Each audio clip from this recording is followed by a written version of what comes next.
welcome back to our weekly streams. We are at the Guitar Squad log cabin here in an undisclosed location in Valhalla.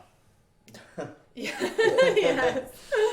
So, just if you don't know us, we've got here Ben, Morgan, who just played. I'm Jackie and John, and we're Guitar Squad. Morgan, you did a great job, by the way. Thanks. Yeah, I love that piece. Appreciate Morgan, it, yeah. why don't you tell us what the name of that piece is? So it's called Letting Go. It's by Andrew York, and it was written for Scott Tennant. They both took a lute class together at USC. I think it was USC. And that's partially why that piece, if you didn't know, was in lute tuning. So my third string is tuned, instead of a G, it's tuned to an F sharp. That's why he wrote it in lute tuning. But also he notes that it's an exploration into 1, 4, and 5 chords. So, Nice. So it's like presumable that while he was writing that piece, he was just like, let's just see what happens when I write down these notes, right? Let's see what happens when I explore this idea, right? yeah, and I feel like that plus a lot of the other Andy pieces I've played are very much like you have an A section that's based on like a simple chord progression, but like done in a very, I don't know, like fun, like cool, relaxed way or different way that he's presenting those chords, usually with like the texture of the chord. And then there's a B section that does a different progression, usually in minor or some other key. But I feel like, to me, it seems like he bases a lot of his pieces on the chord progression first. Like, Right. these are the chords I'm going to use, and then we go from there. Like, Yamor feels like that, too. Like, the beginning is just playing, like, Right. B minor, G sharp minor? But you're playing chords. I think it's it's G sharp minor. It's B minor, G sharp minor, E minor, and then Well, the reason I ask is for the non-musician listening, sometimes it's like, oh, what's my connection to this piece? But to know that maybe he was just sort of doodling based on an inspiration of a different tuning of a different instrument, and that created this wonderful piece of music, right? And it doesn't need to always have this incredibly deep, introspective meaning in order for it to be a really wonderful piece of music. That's the reason that I brought it up. Mm-hmm. yeah, and I feel like he presents like one, if it that like is just truly, for example, the beginning part 1 4 5 1, he presents it in a very, I don't know, like interesting and hypnotic way, if I had to Right. describe it, very relaxed way. But I will say that what you're talking about reminds me, I don't know if you guys were at the concert at Heart where he like was like, okay, for my first piece, I'm just gonna like improvise for 10 minutes. Mm-hmm. Yeah, And I was like, oh, that's really cool. And then Yeah. and then he played the third cello suite I think he played the third cello suite with that one. in And drop Q tuning. yeah, He exactly. was like, "Whoa." I remember he was like D, and then I was like, okay, that's C, and then he kept going. I was like, I don't know where you are, man. He went into the black hole. It sounded great though. Yeah. So before we get into the topic of the night, what's new with everybody? Nothing new here. I just started the process of I've collected all of my gear and amassed all of the technologies that I need to record this new album, and now I'm just sort of like trying to figure out what I want to do microphone and room wise. And so I was messing around with the 57s, and now I'm looking at the Audio Technicas, the 2032s, which are really cheap cardioid mics. And I just feel like I'm getting a good sound, but I'm like, man, I wish I had the $10,000 mics. You know? I think we all. Yeah, we I all was gonna say, Well, when I was spoiled with my first experience because Carl whipped out. He was like, "Oh, these are from this cabinet." At, This is Carl Bespoka, who's an audio engineer at the Hart School, who helped record Ben's first album, right? Yeah, and I remember he was like, "Oh, be very careful when you walk here. All of these microphones are like 5 times the worth of your guitar." And so I was like, "Oh, okay." So that's really scary. But I got a really good sound. So now I'm trying to figure that out.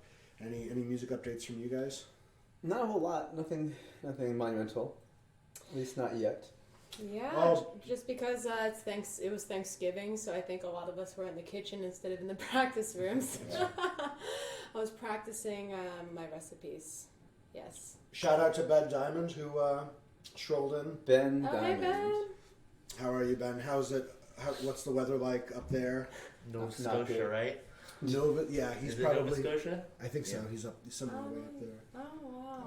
So they're already in like 12 feet of snow. Huh? There, yeah, snow, and Yeah. he's like, he's probably wearing. He would come down here and he'd probably go outside wearing like swim trunks. Mhm. Or something like that. Yeah, it's funny, like, a lot of guitarists from just festivals, but then people just from socials, and then it's like somebody for 5 years, and then you finally meet them at the festival, and you're like, oh, wow, Yeah. you're actually a person.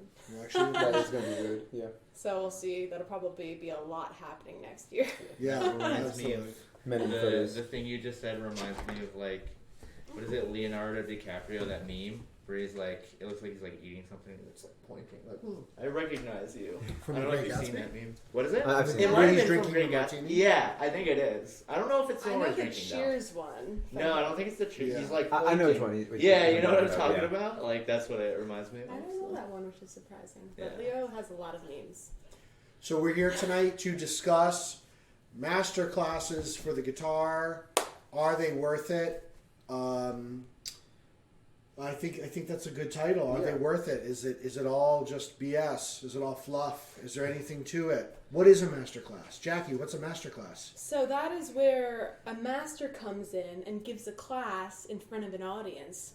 And it's usually a guest performer, often a college-level student, or aspiring professional who's playing for one of the world's best, or world renowned at least. So I think that's such an interesting question, because if you are a professional musician, you've probably seen at least a dozen master classes in your time. It's a way that we learn and get ideas from the masters. But who does it really benefit the most? Does it benefit the person who is actually playing in the class, the person who is, or the audience members? I think that it often gears towards one or the other, depending on the teacher. What do you guys think?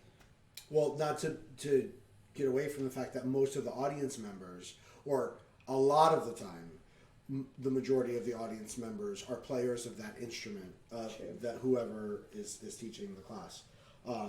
Yeah. Raise your hand if you've ever been in if you've ever performed in a master class. So we all have. Raise your hand if you've ever seen more master classes than you've performed at. Yeah, probably. Yeah, definitely. Yeah. Well, does That's it a count good if point. you play in one and then you watch? Does that count as both of them? Or does that count as just Yeah. I think that counts. So then definitely, yeah. Yeah. And then it's impossible to, unless if you're that guy that shows up, plays, and then goes home, which That'd be. I don't did think any of that. us I are. did that one time, but we'll get to that when we get to that. So the premise of a master class is you get a lesson in front of I'm the master. Morgan is the student who wishes to be something like me. I teach him in front of a room of a bunch of people who also play the same instrument, and that why are we even asking this question, right? Of course, that's great. It's a lesson. But with the whole idea of a master class comes a whole bunch of issues, right? Like, one of the biggest issues is that sometimes the ego gets in the way. Sometimes these people who are super high profile players will sit and teach a master class, and you're like, what is it that I'm learning here? Or so much of their ego will get in the way where you go, I really don't think that's the truth. I really don't think that's what I should be doing, but I feel like you're saying it because it's what people think should be said from you, right? John, what were the arguments, like, in addition to that, I'm guessing? You said, like, people were, like, telling you on your Instagram page of why masterclasses are, like, a waste or bad. What were their, like, arguments? So I think it really varies. I mean, I know some people, some college level professors who don't do master classes anymore, and their main reason is because they don't, the people that they care about opinions from, they've already gotten. Yeah. I mean, like they've fulfilled that part of their career. Like, so they have no interest to go play for someone that they don't know, and they might, but the people that matter to them, they've already done, or that person's like unreachable, like someone like Julian Bremer or John Williams, who just isn't teaching or isn't alive anymore, sadly. And So that's, however, with that being said, they don't discourage their students from doing them. They just have no benefit, seen a benefit in it for themselves. Yeah, right? but is there anybody like actively saying masterclasses are bad? I'm sure there are. I know. I watched one interview, and it's a public interview, so I'm going to say who the name was. It was with Michael Chaplin or whoever that is. Yeah. And he. Oh, like the first GFA winner. Yeah, the first GFA winner. Yeah, and he. So this interview was on Guitar Lessons from Spain YouTube channel. I think we've talked about him before. Yeah. And he was kind of very on and off about Masterclass in terms of like, are they useful or are they not useful? Because everyone knows obviously the famous Segovia Masterclass with him. And if you don't, you just look up Chaplin Segovia on YouTube. I feel like we need to for the YouTube version of this, we need to do a cut straight to him getting wrecked by Segovia. Well, listen, if you have to play my transition, play my transition. Otherwise, go to another person that made better capricho than I. Fuera. Then we should show Yeah, we'll put the a link. Then we after should show this the- stream. Sorry, Mike. Sorry, Mike. You Well, played I love- great. You played great. one side comment on that, the parody one where it's like Michael Chaplin shreds. He comments and he's like, "I love," or "This is hilarious." Oh, I saw that. Yeah. Yeah. So, He the thing liked is, it. and the thing is, the main thing I got from that interview was like, at the time when you were playing for Segovia, you had to have always been like the top. You had to be like a top level performer at the time, and it was kind of more so. He said that most people that play in that class weren't playing for Segovia to learn; they're just playing for the title of I play for Segovia. Yeah. Which in that case is like, besides that, is the Masterclass worth it? You know what I mean? Like, these guys are already professionals, already, other than Segovia, probably some of the up and coming biggest names classical guitar of that time. I don't know if they really care about the Masterclass for the same reason we might care about Masterclass. You know what I mean?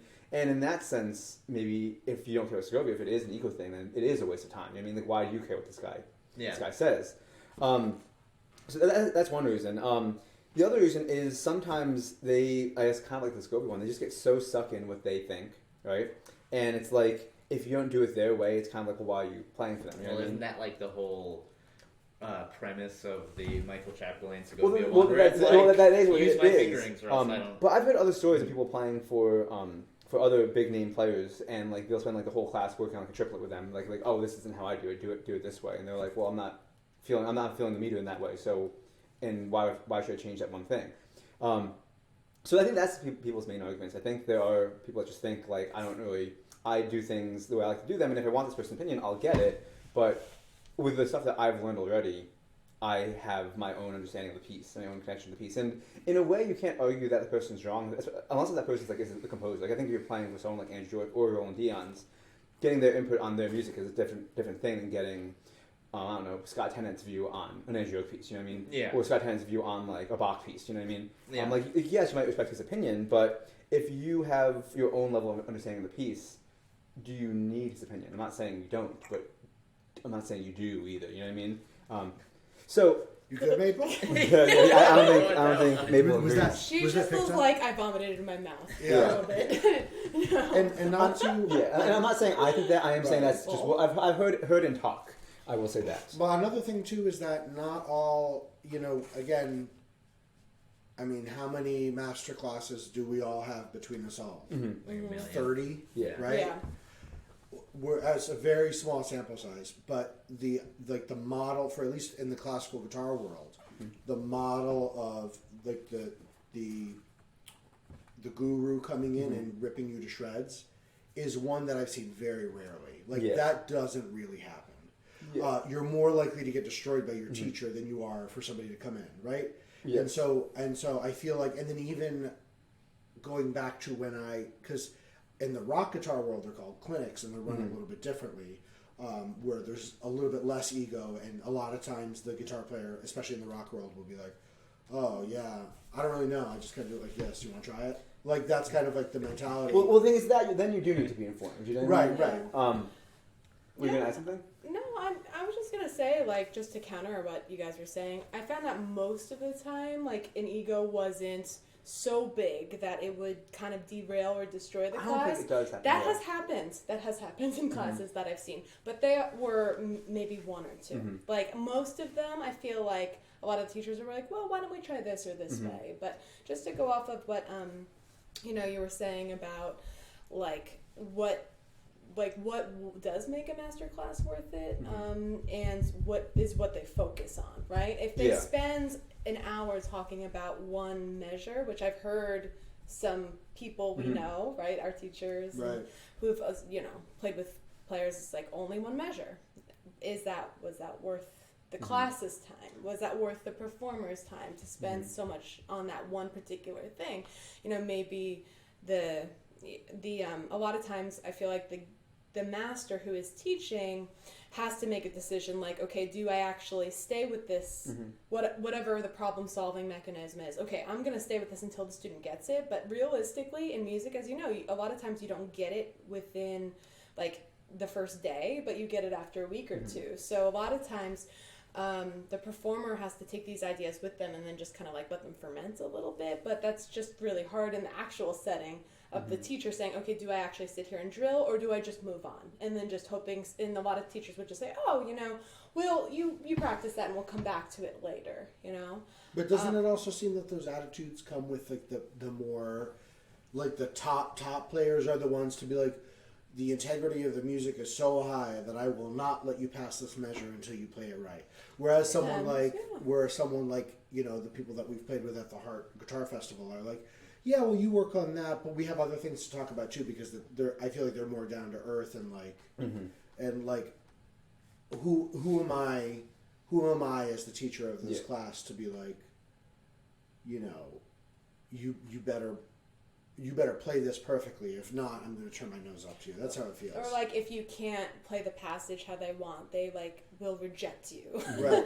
Or like if you can't adapt in the moment, that is one thing that's really hard for performers, is to be able to like, okay, I have to take this and I need to implement it immediately so I can get the most out of this class while this master's here. So there's like strategies from the teacher. There's different strategies for the performer playing in the class. And then again, I think the most important thing, though, is not just for either of them, but if you can argue if there's 20 people in the audience, like that class is actually going to probably serve them. Yeah. If you're trying to like do quantity, so it's like all a weird balancing act that is so outside concerts and regular lessons. I mean, Morgan, I'd love to hear your opinions. Yeah, sorry,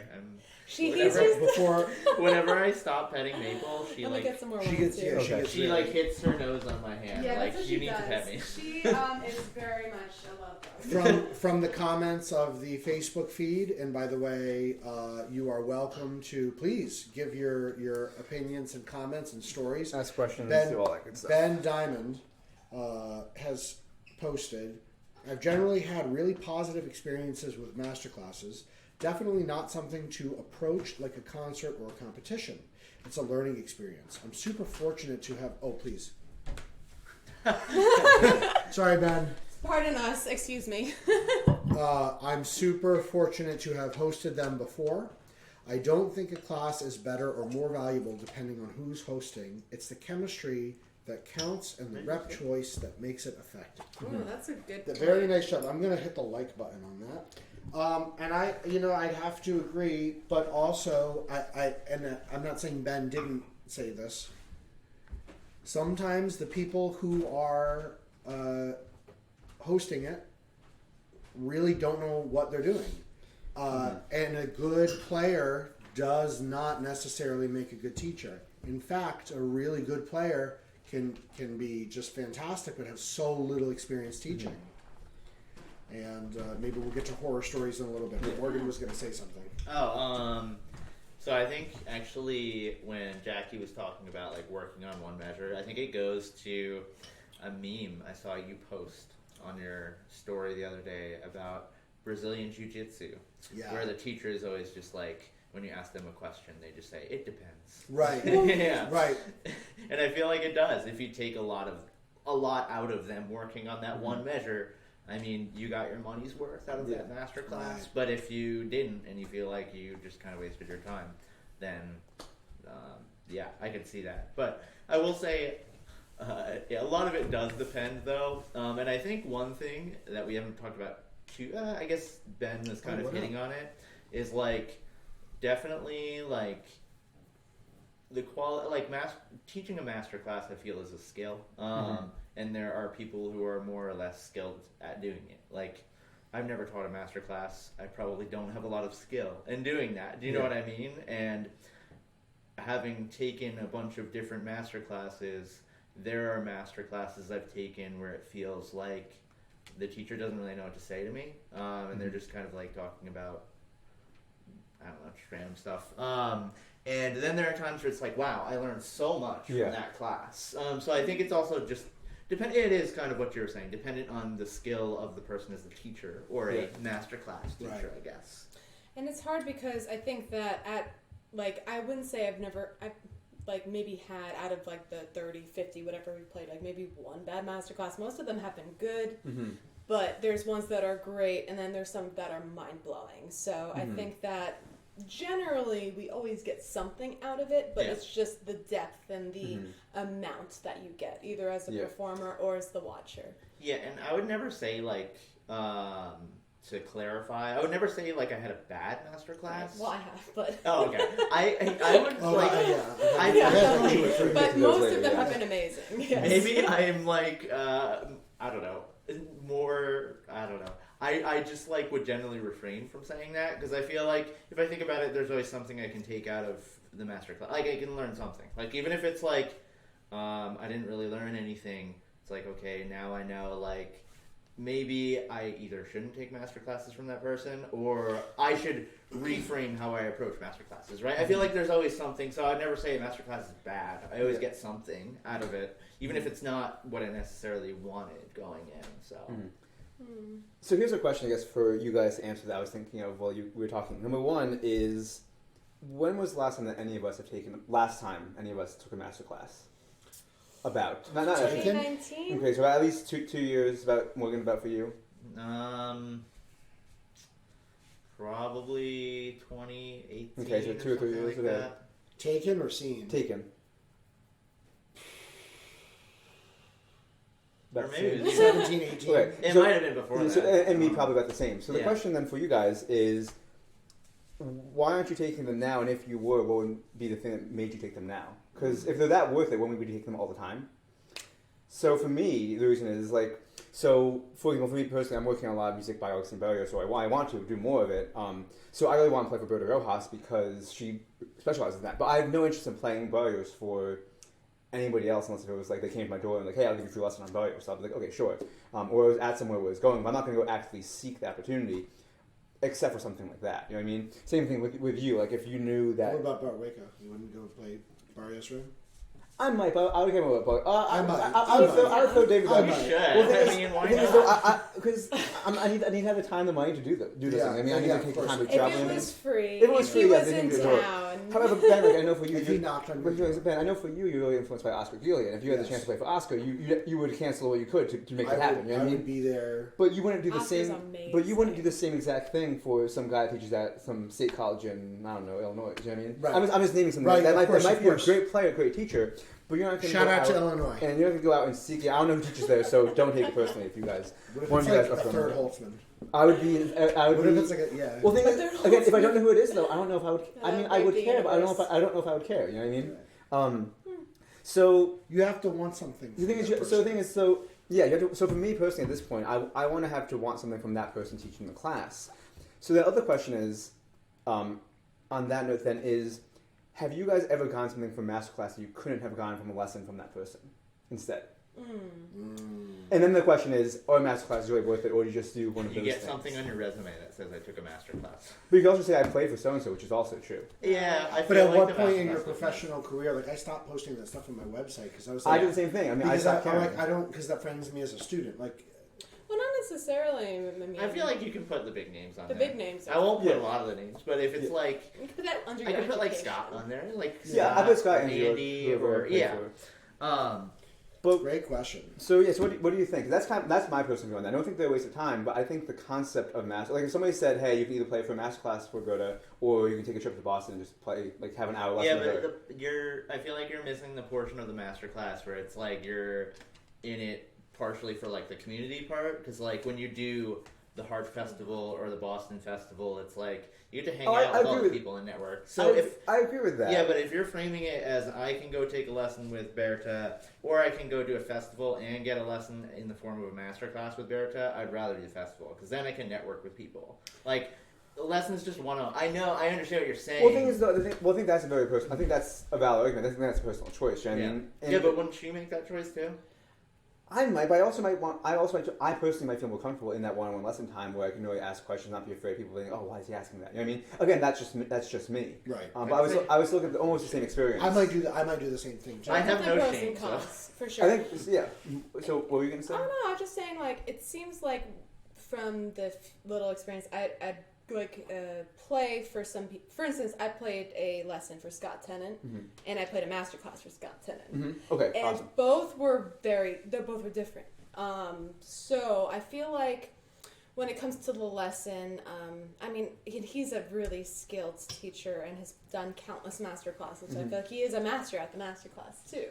But yeah, there's like an overall arc, I think, to every piece. And in a master class, you have such a limited amount of time that you're really trying to get to like the biggest points of the piece so that they can go with that. And as the student or the performer matures, that they would be able to take that information with them even after the class. Lessons, whether that's a one-time thing or a consistent thing, I feel like, yes, you are concentrating on the piece, but it's more of like maybe performer focus too. Like when it comes to like, I mean, of course, in a masterclass, you're still developing the performer's technique and everything like that. It depends. Like, it's a balance between all of them, but I don't know. I just feel like maybe it's a little bit more of a personal, like even more personal touch when it's a one-on-one lesson, because it's not like you're trying to cater to the entire audience. It's literally just for the sole purpose of how do we get this student like better. So it might be a little bit more expansive past the repertoire they're playing in the lesson. That's my opinion. I'd love to hear your guys. John, are you framing this in the context of just one lesson?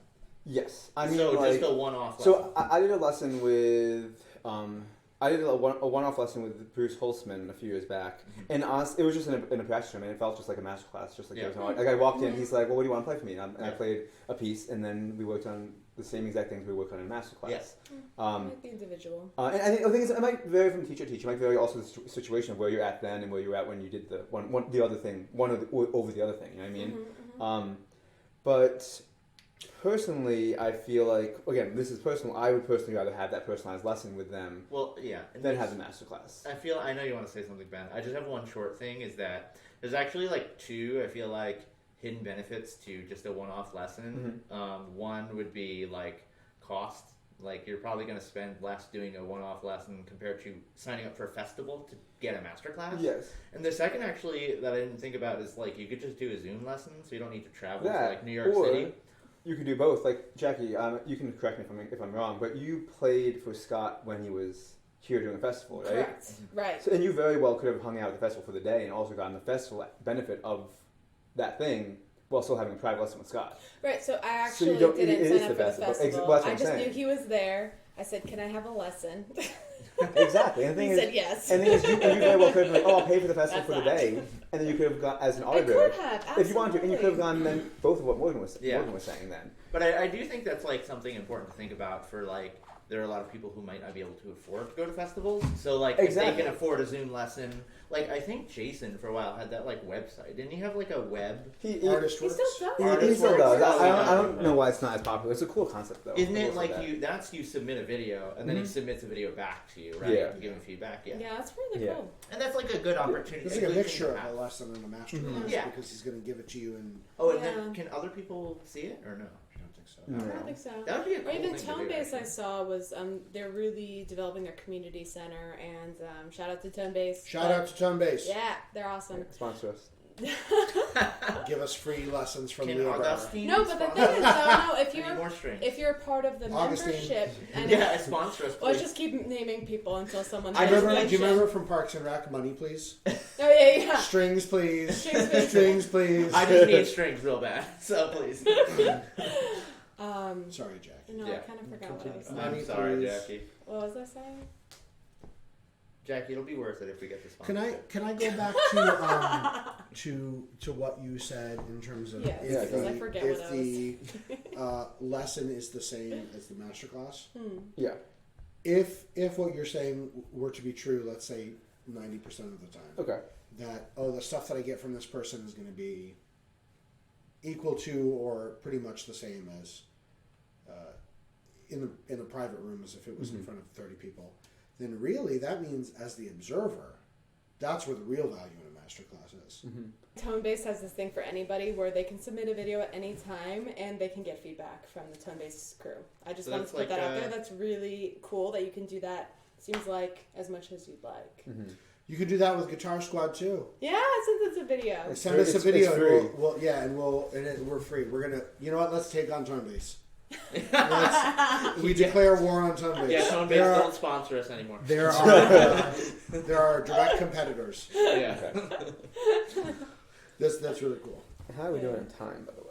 Should we jump to some masterclass horror stories? Very Can quickly, I- I think so. And the best stories. I want to hear about what everyone's favorite masterclasses Yeah, let's do were favorite and the and horror worst. stories. We'll start with Morgan. Okay. I've got two.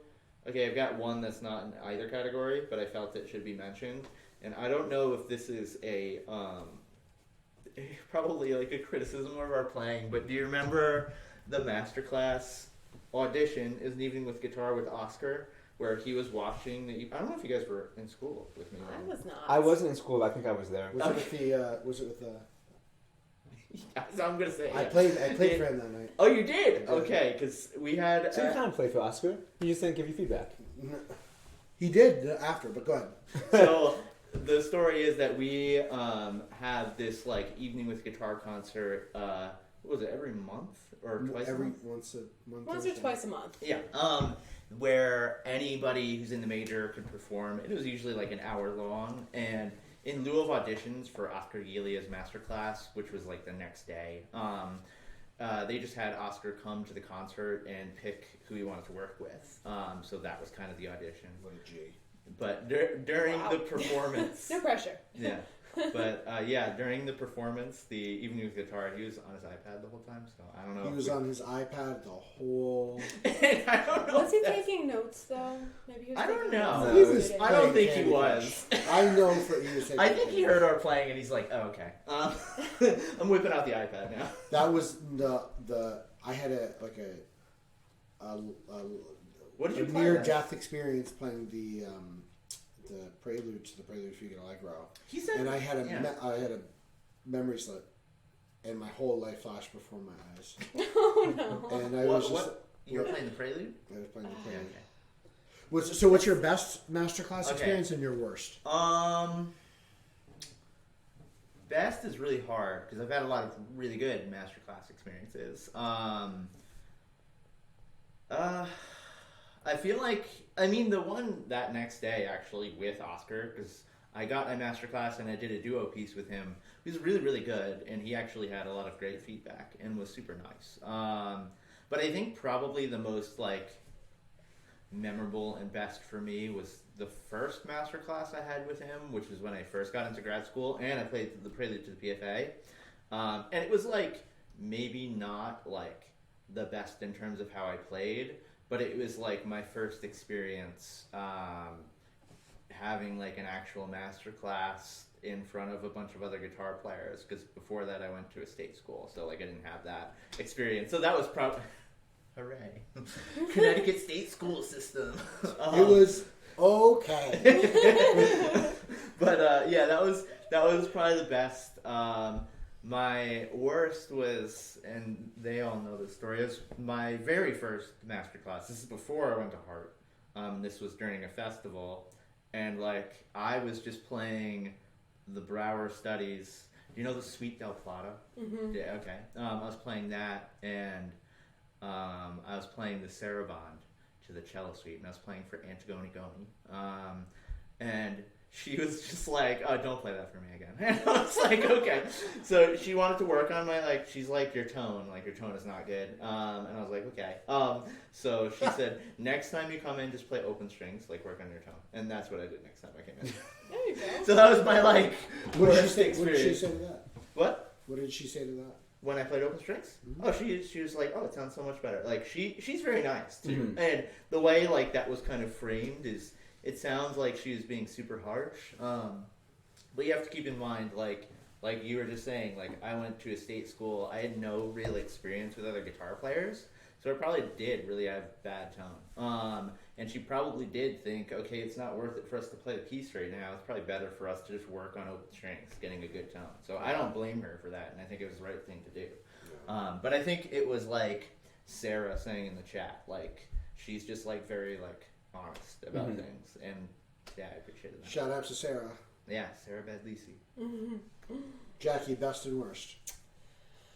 Well, I've had a lot of really good classes. It's hard to pick a best. Gilead's definitely up there. I probably would say Scott is my favorite just because I felt like he had a little bit of everything. Like, all the things I like, he hit some fingerings. He hit some musicality. He hit, like, sections. He hit the big stuff. He hit the little stuff. It was, like, a real balance between everything. So just as a performer, I got a lot out of watching him.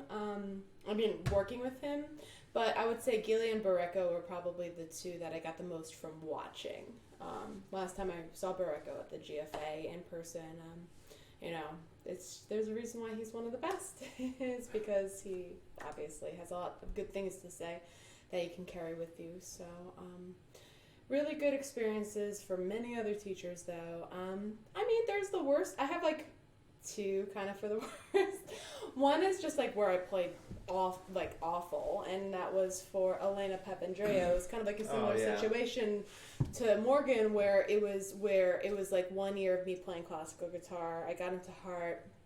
I am very new, and I said, okay, let me sign up for some festivals. So I went and played for like 2 masterclasses at the Manus Festival over the summer, and of course I was like, la la la, this isn't a big deal, and I was too dumb to know how nervous I should be.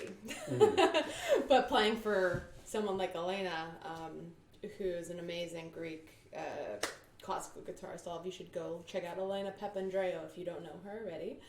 But any case, she basically tore me a new one, very much like Antigone, your playing's no good, your tone's no good, literally, just listing the things I was bad at. And I was like, okay. I was like, la la la, great, I have so many things to work on. I didn't realize how soul-crushing it should have been to me. But don't worry, I've had plenty of other experiences to remedy that situation. I feel like a small, addition to that, too, based on my, Antigone, is, I don't know if it was the same for you, but you're almost so new, so you have no perspective. You have no perspective. So you're just like, okay, yep. Yeah, that's what I mean. I was like, oh, I learned a lot. That was great. So I did it, and I didn't realize, I wasn't ready to play for her. But that's how you kind of have to go, and you have to push the boundaries a little bit to know what you're ready for and what you're not ready for. Sometimes you get burned, right? But then just real quick, the other one I would say is one where I will not mention the name, but it was older, macho guitarist who was literally just Ben. Tell me after who it is. Yes. Who you But discovered basically Who do you guys think it is? was really inappropriate and basically just trimmed my nails down to the nub in front of everybody. Oh, he did your nails? He did my nails. He's like, oh, your nails are too long. Let me file them down. I put Majorca from Isaac Albanese. And then he was like, oh, I can play it after. He's like, oh, look at how beautiful it sounds. Okay, goodbye. He just did my nails. And then after, he called me and said, you're studying in the wrong place. Come study with me in X state. Oh, wow. Yeah, and then I actually don't know who that is. And I will tell you guys. guys after. And Okay. again, just for political reasons, I guess if we can. If you're really curious, you can Donate- message us donate- after. donate DM like- me. Slide into the Yeah. DMs. Yeah, slide into the DMs. You've there. got to sign up for the $1 tier You got on the Patreon. premium package Go- for the deets. But Go in any touch case, so For the- after that, he was never invited back to Heart because there was a lot of shenanigans associated with that visit. So yeah, I would say that's the worst because Is that the literally it same- was just is that was a macho ego I don't know what to do with you. I'm just gonna work on your nails. Why'd you point at Goodbye. Is this the person that we've had dinner with? No, Oh, okay. no. I think I'm thinking about somebody I'm else. very curious now. Okay.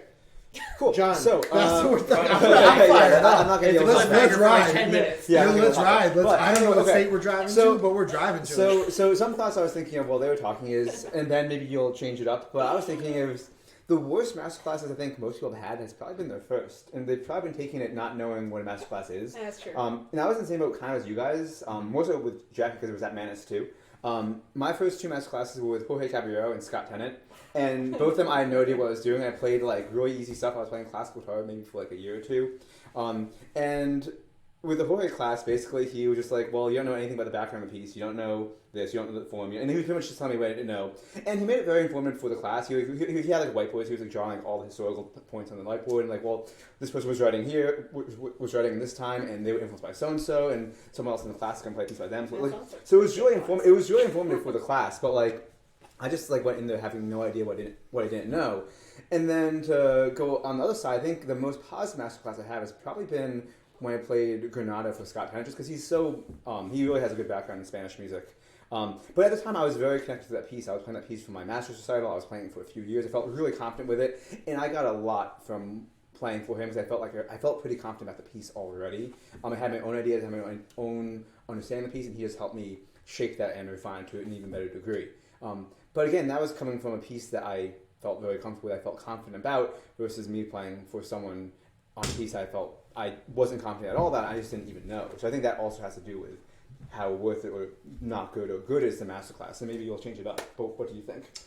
I was smiling at Morgan for very discreetly grabbing the nail paper. Sometimes you just like have an itch and you just need to fix it. Was there still not right? You know what's worse is when you're just doing this and you feel something.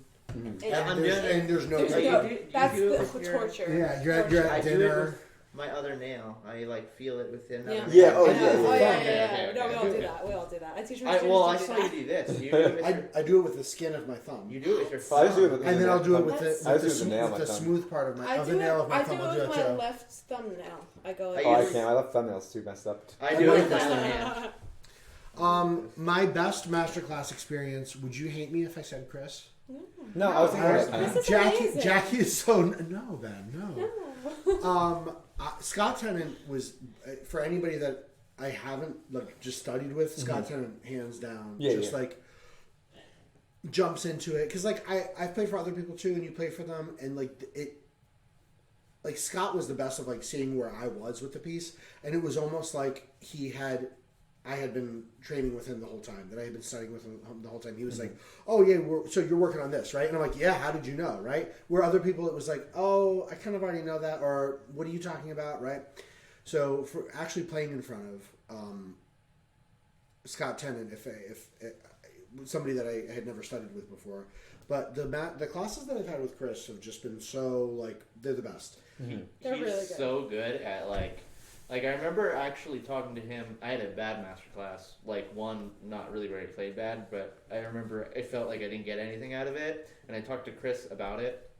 I think me and Joe talked to Chris about it, and he just gave us like the most sage like advice on how to teach a master class. He's like, I try to identify right away like what are the students going to take away from this. That's not just a small nitpick, like a bigger overall thing. Like, I'm not going to talk about specific dynamics here and there. Like, what's something they're really going to go home with? Yeah. And it's like, he has the best advice, honestly, yeah. All of Chris that is being amazing. said, Chris is there is a difference between Chris teaching a master class and Chris teaching a lesson. No, exactly. So to go back to that, I would 9 times out of 10 prefer the lesson than the master class, just because I know him so well. I know what I'm going to get from him. But that doesn't mean that I know Scott Tennant so well. That doesn't mean that I know Manuel Barrueco so well. That doesn't mean that I know any of these people so well, right? Yeah. So maybe I would play for Oscar Gilia, and I would be like, actually, I think for me, where I am in my life, a masterclass would suit better than lessons. So definitely the festivals, Scott and Chris, definitely for different reasons. And then watching like YouTube masterclasses of Manuel Barrueco, Jorge Caballero is like an incredible teacher. Bill Cannengeiser. And then the worst one is, this is a story I've told many times, will not say who this person is. Were you there? This was at it's the one. It's the You didn't play in it, but it was one that you saw. No, it was okay. when I I was played. thinking We went over to. Is that it? Oh, that one was hilarious. the whisper. Is there a guitar around? Can I bust out the guitar? Yeah, let's just bust out the guitar. Can I give him Yeah. your guitar? Yeah, that's fine. So I wasn't going to tell the story, but we were in Boston once for the ensembles. The Boston Guitar Festival. The ensembles? ensemble, the ensemble festival. I think we Oh, might okay. have been thinking.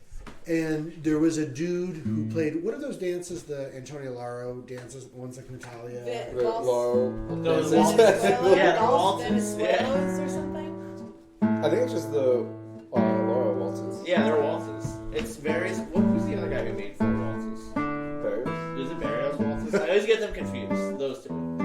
Anyway, yeah. So the dude was literally like the guy who was playing in the masterclass, not the teacher, but the masterclass. The dude was literally like, whatever it was. That was Amazing Grace. Are you Just playing playing, Amazing Grace? yeah, so quiet.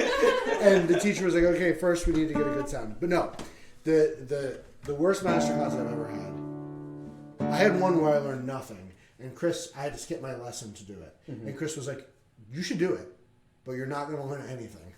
And I was like, okay, and I didn't. I think I learn feel like anything. I know what that masterclass was. So I played.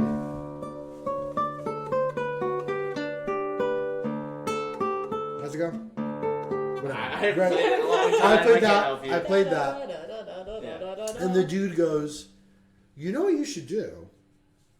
You should just add some more ornaments to it. I swear to God, Fraser, if you're out there, I'm pretty sure it was you or Fraser. You were in the audience? I don't think so. I heard Okay. of this masterclass. And Yeah. so I swear to God, it was a 30-minute masterclass. We talked about all sorts of stuff, but he goes, why don't you just go?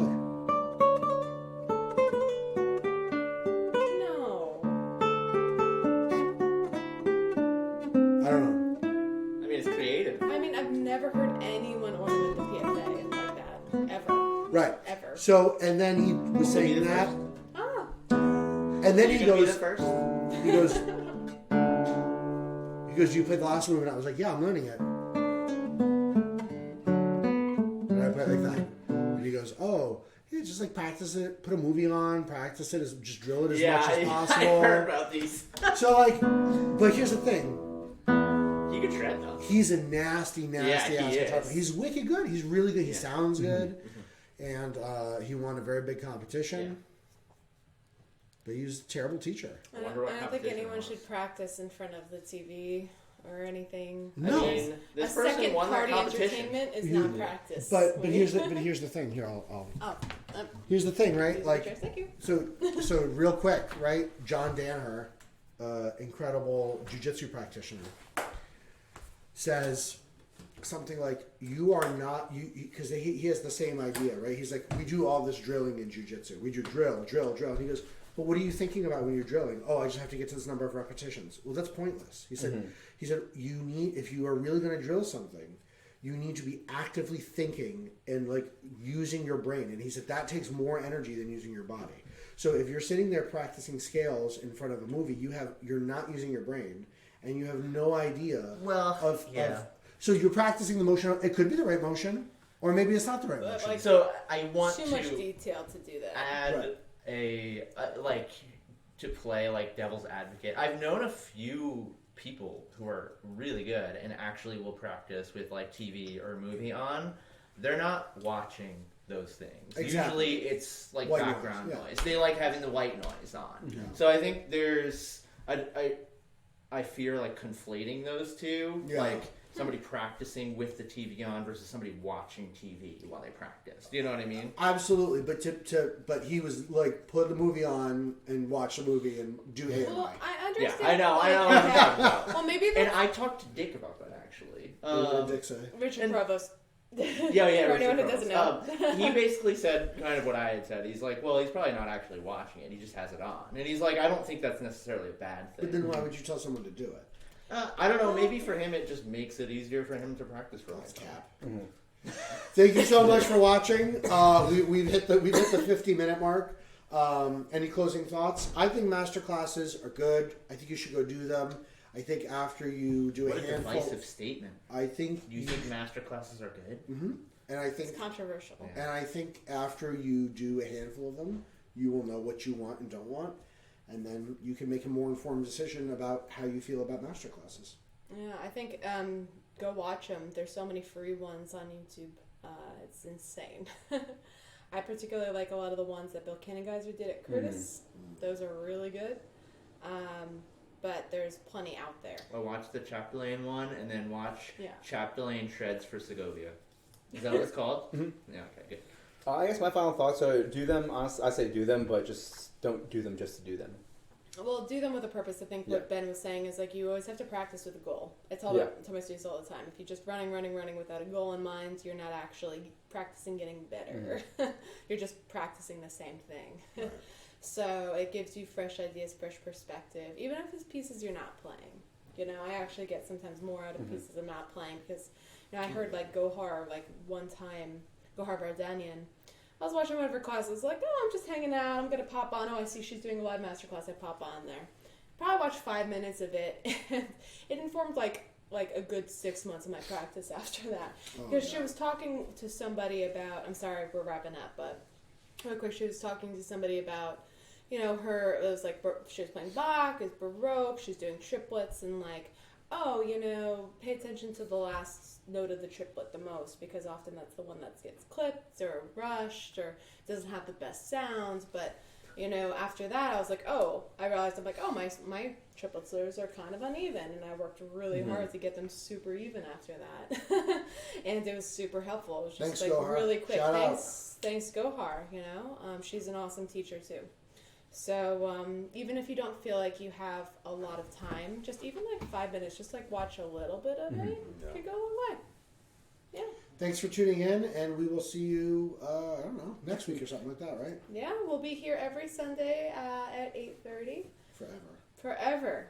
So, Forever. and if you have any ideas for topics you want us to cover, or if you just want to send us a friendly message saying, hey, good job guys, or what are you guys doing, like whatever, you can reach out. But thanks for tuning in. Have a good night.